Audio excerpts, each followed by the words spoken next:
Muvandimwe ndagushuhuje, Imana y'amahoro nikumera umugisha kandi kugirire neza mu izina rya Yesu Kristo wa Nazareti.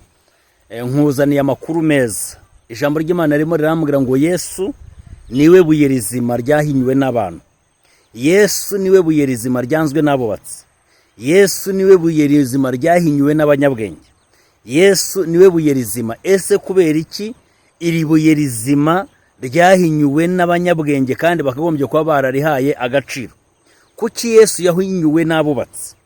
Kuki Yesu yahinyuwe n'abakagombye kumwemera bakamwemeza abantu? Ijambo ry'Imana yavuga ngo muzirikane guhamagarwa kwanyu bene data, kuko ab'ubwenge bwo mu isi bahamagawe batari benshi. Muzirikane guhamagarwa kwanyu bene data, kuko abakomeye bahamagawe batari benshi. Muzirikane guhamagarwa kwanyu bene data, kuko abanyamafaranga bahamagawe batari benshi.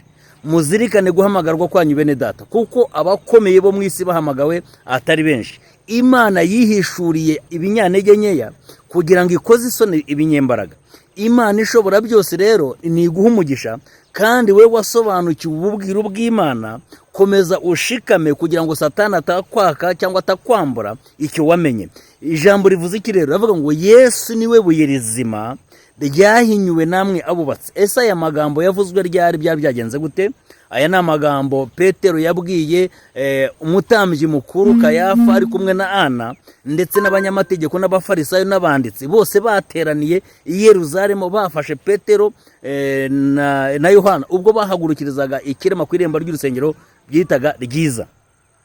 Aho kugira ngo banezezwe n'igitangaza Imana ikoreye mu isi y'abazima, ahubwo abantu Imana ikoresheje barabafunze. Bukeye mu gitondo barabashyira muri gereza, barabashyira mu rukiko, barababaza ngo nimudusobanurire ni irihe zina n'imbaraga ki mufite muhagararamo mugakora bene ibi.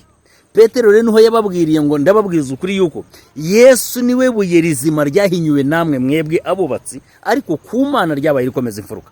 Ndashaka kukubwira ko kura amaso ku bantu, kura amaso ku bintu, uhanga amaso Uwiteka, uhanga amaso ibuye rizima, kandi uhinduke umunyabwenge mu izina rya Yesu. Tugeze mu bihe bigoye, tugeze mu bihe uyu munsi ivugabutumwa ririmo rigenda ritokorwa, ariko ndakwinginga kubw'imbabazi z'Imana kugira ngo wubake ku rufatiro ruzima ari rwo Yesu Kristo. Mu izina rya Yesu, Imana y'amahoro ibane nawe.